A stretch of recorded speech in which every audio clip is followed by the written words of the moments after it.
Hey there, today I'm going to be showing you 5 new family dinners that only have about 5 ingredients in them, besides seasonings of course, but I wanted to share this video with you just because I know it's pretty hot outside and all of these recipes have pretty simple ingredients and they're easy to make. So I hope you enjoy it and let's go get started. We're beginning today with this chicken feta pasta, and this one rocks because you only need 1 pot to make it. So to my 1 pot, I added in 2 tablespoons of olive oil. Once my oil was hot, I added in about 1 pound of chicken tenderloins, or you could use chicken breast, whatever you prefer. And to the chicken tenderloins, you will season them generously on both sides with pepper, salt, and Italian seasoning. Go ahead and cook the chicken through at this point. Now that we have our chicken completely cooked through, I'm removing it to a plate and I'm going to set this plate to the side. To the same pot that we cooked our chicken in, go ahead and add 2.5 cups of chicken broth, along with 2 14-ounce cans of Italian-style petite diced tomatoes, and about 12 ounces of spaghetti noodles. Give this a stir and let this simmer on your stove for about 15 minutes. If the liquid line does get too low while it's simmering, just add about 1/2 cup more water in at a time until your noodles are nice and tender. But now that our noodles are tender, I'm adding in about 5 ounces of feta cheese crumbles with 1/4 cup of fresh basil. If you don't have the fresh basil on hand, you certainly don't need to add it. And then lastly, you'll add in the cooked chicken from before. Give this a stir, let it cook for an additional 1 to 2 minutes, and then it is time to serve it up. This dinner is packed full of flavor, and even if you're not the biggest feta cheese fan in the world, I really think you'll still love this one. This dinner is especially great for this time of year. This one might not look like much, but this ground beef and rice dinner is amazing. So to my Dutch oven, I added 1 pound of ground beef along with 1 diced up white onion. Break the ground beef up and cook it through at this point. Once my ground beef was browned and cooked through, I removed any grease in my pot. Then I added in 1 cup of rinsed, uncooked jasmine rice, followed by 2.5 cups of beef broth, and then for the seasonings, 2 teaspoons of Italian seasoning and 1/2 teaspoon of salt. I gave this a good stir and I let this simmer covered for about 15 to 20 minutes. I did stir it frequently while it was simmering just so the rice didn't stick to the bottom of the pot, but here's what it looks like after it was finished simmering. I added in 3 tablespoons of cream cheese along with 1 cup of marinara sauce. You could use any marinara sauce you like, but I just like the Prego brand. I gave this a stir, let the cream cheese melt down, and then it was time to serve it up. I served ours alongside of steamed peas, and like I said previously, this might not look like much, but it really is packed full of flavor. Even my little toddler Brinley likes this one, and it's kind of like a meal that's easy to throw together when you don't really know what you're gonna make. Now we're making these taco stuffed peppers, and to get this recipe started, you'll need about 2 cups of cooked chicken. I do want to show you how I'm cooking up my chicken in the Instant Pot. It is so easy to do it this way. I added my big frozen chicken breast along with 1 cup of water. I set the valve to sealing and I put this on high pressure for 23 minutes with a quick release, and then there you go. You have really easy to shred chicken. But if you don't want to do it in the Instant Pot, you could always use a rotisserie chicken for this recipe, or you could boil your chicken over a pot of water on the stove. But I set our chicken to the side to get started on the bell peppers. Now I have 6 small to medium sized bell peppers. I cut the tops off and I removed the insides of the peppers. I am going to bring them over to my pot of boiling water, and I'm going to let these bell peppers boil in there for about 6 to 7 minutes to let them get soft. While we have our peppers cooking away, I'm going to start on the filling now. So to this large bowl, I added in our shredded chicken. Next, add in 1 cup of drained and rinsed black beans, 1 cup of cooked white rice. And here's my little trick that I've been doing recently. They sell these rice containers at the grocery store. They're pre-cooked rice containers, and when I only need a little bit of rice for a recipe, I like adding these in just because it's so simple, and so I don't have to cook rice on the side. It's just less effort for me in the summertime. Then I added in 1 cup of salsa and 2 tablespoons of taco seasoning.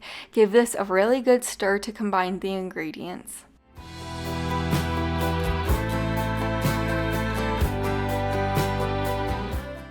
Now that we have our bell peppers nice and fork tender, you do want to make sure they're only fork tender. You don't want them to be too soft so they're falling apart, but I added them into my large casserole dish.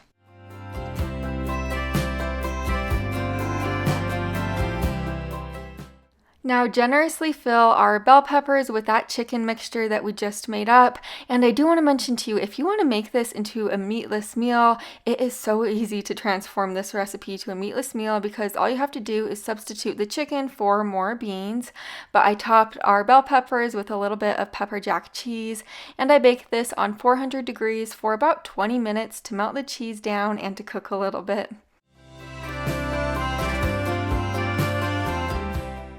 Here's what they look like out of the oven. The outside is perfectly tender and the inside is spot on delicious. I also love how you can make this recipe your own so easily. You could always add ingredients to it or subtract ingredients to kind of just make it the way you want it. Now we're making these classic sloppy joes. I haven't made sloppy joes in so long.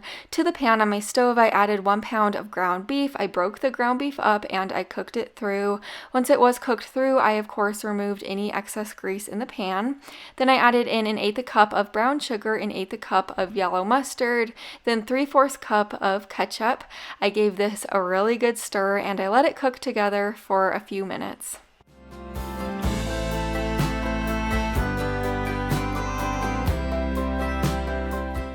It really can't get any easier than this, so to assemble our sloppy joes, first you will grab a regular hamburger bun and then fill it up with that sloppy joe mixture, and then it is time to serve it to my family. So this is how I served it. That sloppy joe mixture is rich and bold tasting. It is so good, and you cannot even believe how simple it is to make. I served it alongside of this suddenly salad. It's really easy to make, and then I had strawberries on hand, so I also served it with strawberries. This one's a super fun one. We are making this pizza pasta bake now. So to my large casserole dish, I am spraying it with plenty of nonstick spray just for easy cleanup. Then I added in 14 ounces of petite diced tomatoes. Next, you'll add in about 1.5 cups of marinara sauce.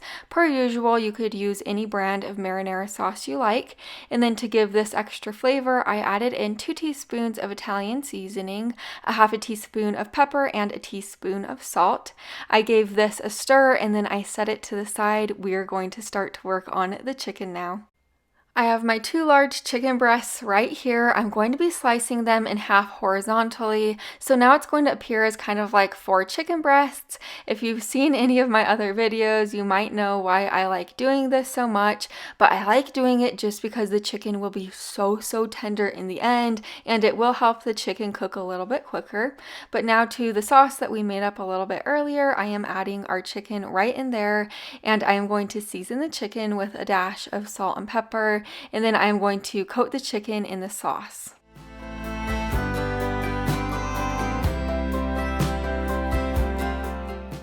I placed this in a preheated oven to 400 degrees to bake for about 35 to 45 minutes or until the chicken was completely cooked through. But now that our chicken is cooked, I am going to start on the cornstarch slurry just to thicken it up a little bit. In this little bowl, I have a tablespoon of cornstarch. To the cornstarch, I added a tablespoon of water and I gave this a really good stir. I set this to the side and then I pulled out our baking dish and I'm going to pour the cornstarch slurry all over the top.